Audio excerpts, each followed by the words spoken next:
Hello, I'm Eric Snodgrass, Principal Atmospheric Scientist at Nutrient Ag Solutions, and I want to thank you for watching this weekly Ag Weather Update brought to you by the Farm Credit Associations of North Carolina. Let's just take a look at what the precipitation map looks like that we accumulated over the weekend here. And we know we were watching last week this cutoff low that was going to start here off the Baja of California and slowly move its way across, parts of Mexico, getting into Texas, and then eventually here coming over toward the Gulf of Mexico. And as it raced up the East Coast, and it's going to be causing some problems for the East Coast early this week, we saw that it was able to tap into quite a bit of moisture here. So we saw rainfall amounts in the much of South Carolina and then the eastern half of North Carolina that were generally spread between a ½ inch and in some locations approaching almost 3 inches of rainfall. So that was system number one that we're paying attention to. And we're not quite done with this particular system yet. I'm going to give you some more details about it in just a few minutes. But the pattern overall is going to remain relatively active, and we need to see what that means in terms of not only our temperature patterns, but also our precipitation patterns.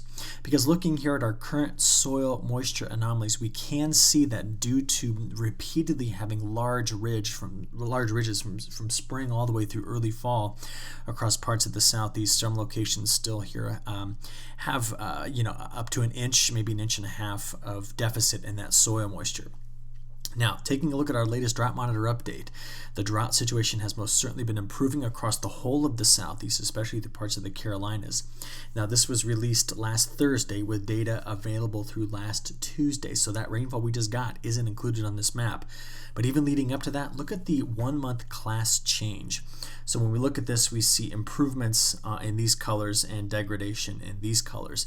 We can really see here that much of the southeast, in fact almost all of it, has been showing major improvement with time with this pattern change. But with that pattern changes comes some very cold air.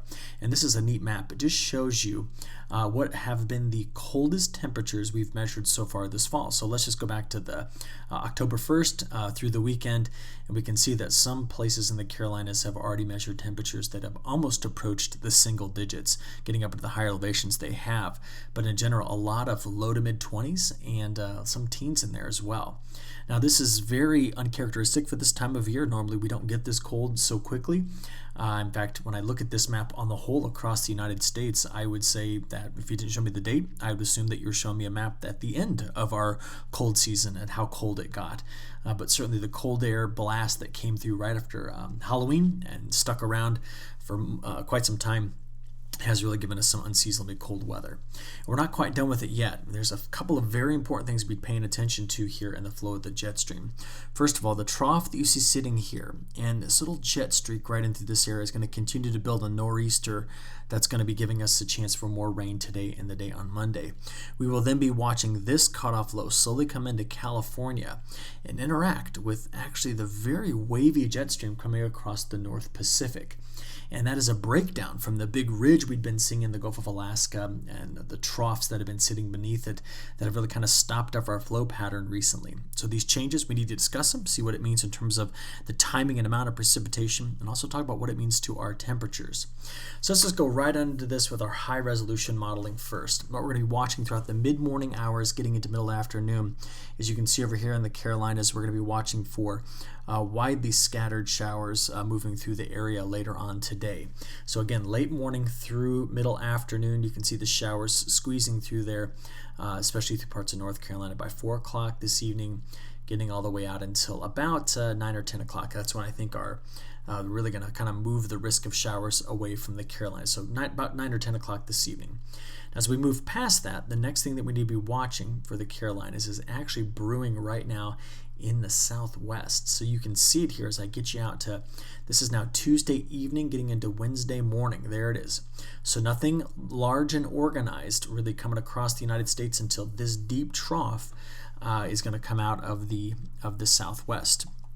Now, when we look to see what that trough does, my model discrepancy is quite large. GFS on the left, European on the right. And this is just looking out through the next 7 days in terms of total accumulated precipitation. You can see how different they are over the Carolinas in terms of total accumulated precipitation. GFS is much wetter than the European. In fact, we can zoom in and get some of those numbers. Again, just over the next 7 days, GFS really in the Appalachian Mountains, they're getting out into the Piedmont towards the coastal plain. You can see the gradient in precipitation variation here. Some locations in the GFS may be picking up almost 2 inches of rainfall, whereas the European model showing much lower amounts, ranging generally from about the third of an inch to some locations approaching an inch of rainfall. Now, I am favoring the European model for a lot of reasons. Mainly, we've seen the GFS slowly come into agreement with the European model, and I think that the European model was better initialized in the overnight model runs, and therefore I want to talk a lot about those differences because they extend into week 2 as well. Week 2 GFS ensemble, week 2 European ensemble. And if you look at the difference here, it's all in the position of this heavier rainfall right in through here. GFS has it in that stripe I just drew the arrow on. European has 2 pieces of it here. We need to know why there are these differences and what those differences mean. And a lot of it has to do with the progression, the speed of the current pattern.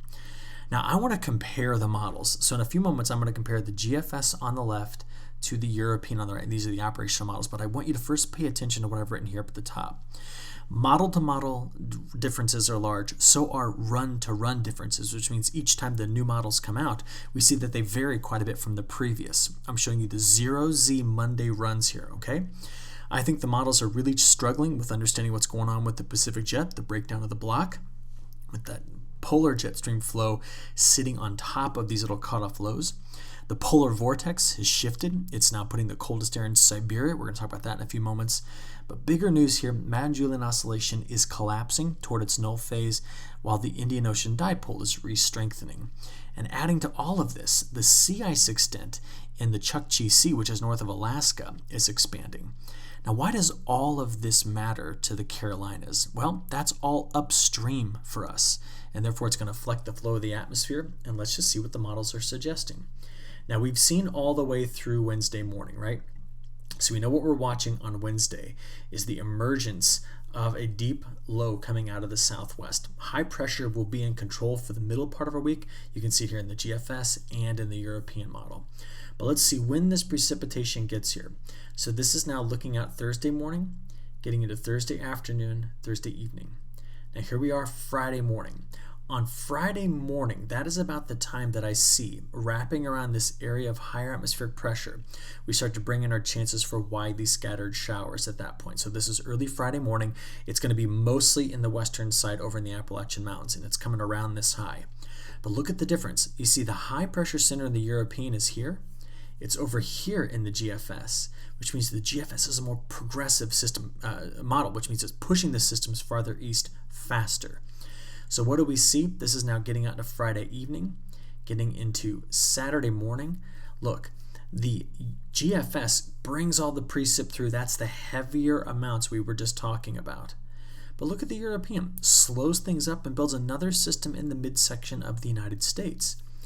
Now that means it brings in lighter precipitation to the Carolinas as we get into Sunday morning, whereas the GFS has everything off the coast already by Sunday morning. You see, that's the difference between our two models. Slower European, faster GFS.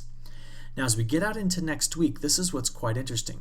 Watching Monday into Tuesday, both models are attempting to build something by the time we get into Wednesday morning, Wednesday afternoon, right in the midsection of the United States.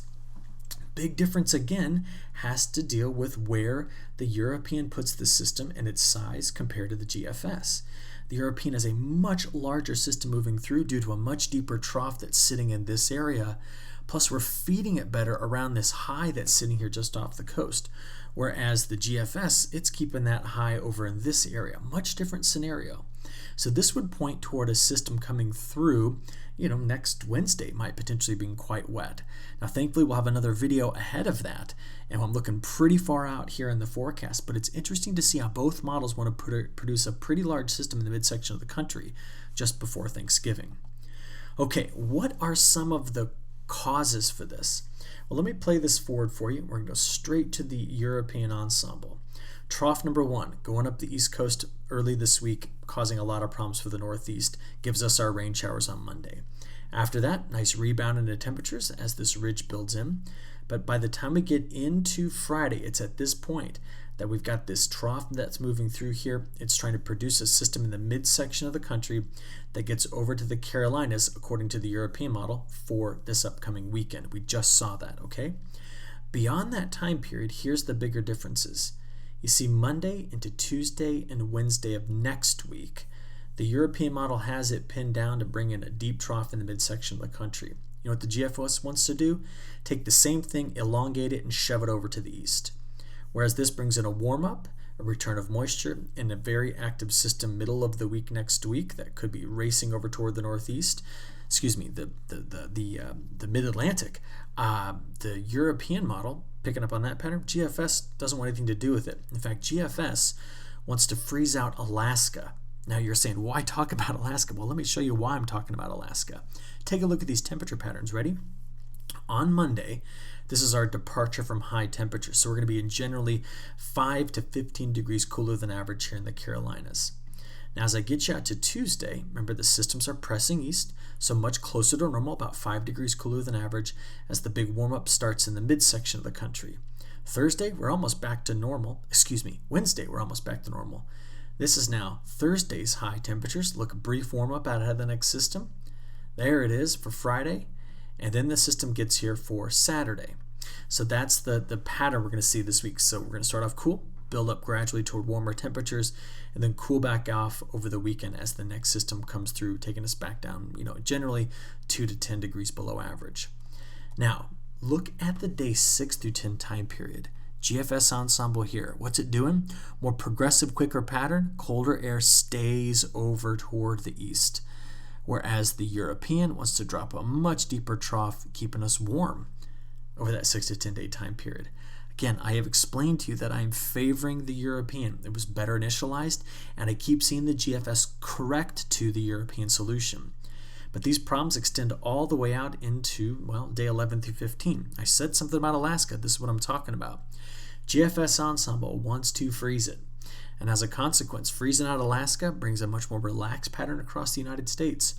European model, nope, it wants to do this. And as a consequence, it's going to keep the southeast closer to a broader ridge sitting right over here, and therefore for the Carolinas, much better chance at seeing some normal to slightly above normal temperatures as we work to the end of the month of November and the beginning of December. Now in a few moments, I'm going to give you some longer range forecast here, but I at least want to show you this first. Elsewhere in the world, Australia, from August 1st through October 31st, parts of New South Wales and Queensland right in through here. This is some pretty good, productive ground here, very, very dry. All right, but over the weekend, they had a set of storms that went through this part of Queensland that put down very heavy rainfall, and in one case, one very large storm here that produced high rate of reflectivity indicative of hail. And that hail looks something like this. So Australia has been put through the ringer, from drought to severe weather to huge fires. They've seen it all here in this section of the country. So it's been a very rough start to the next growing season. Speaking of the next growing season, I'm going to take you quickly to South America. In South America, GFS model, which is over here on the left-hand side, is much wetter in through much of Brazil's major growing area here. Whereas the European model is favoring favoring the Amazon. And that's because of what we're seeing right now going on with the MJO. So it's drier in like Mato Grosso, even parts of Mato Grosso do Sul, and then getting down here at Paraná, Rio Grande do Sul, than the GFS is. And why this is important? Well, the MJO came out over here into phase 5, 6, 7, and 8.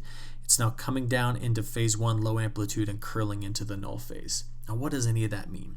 That means that the Indian Ocean dipole is going to take back over as the dominant signal in the tropics. And let's put all that together, because whenever we see the Indian Ocean dipole behaving where we have suppressive upper atmospheric motion here, that tends to keep Australia very dry, and that is what we're seeing here in the longer term. Now, adding to all of this, I want to show you the latest stuff that we've got here from the IRI multi-model composite. So this is out of the University of Columbia.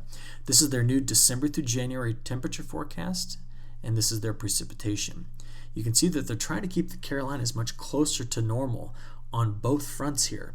Now remember, how we typically get toward normal is to have actually a pretty active wintertime storm track, which means we're going to have to watch this one very carefully as we progress through winter, but this is just the latest. Falls in line relatively well with what the European model is saying as well, so I want to make sure that you can see those differences. As we put all this together, here are the main factors. This cool water here and the warm water here is all a part of the Indian Ocean dipole. It sends a wind this way and a wind that way. That wind going back across the open Pacific has slowly warmed up the water in our El Nino region, so we do not have an El Nino or a La Nina. What we do have is a very large area of very warm water that is pushing up into the Gulf of Alaska, whereas coming off the southern tip of Greenland, we have colder water here. Now, if that ends up forcing a pattern this winter that does something like this, we tend to stay much more active with our storm systems, and we tend to stay on the cooler side of things. So that's why we explain all these teleconnections each time we get a chance to talk about the weather, because things that are happening way far away from us affect our flow pattern. Okay, so that's our longer term outlook. I think I'm going to go ahead and wrap it up right here. We at Nutrien Ag Solutions and the Farm Credit System of North Carolina, thank you for your attention. Hope you have a great week, and we'll talk to you again next week. Thank you.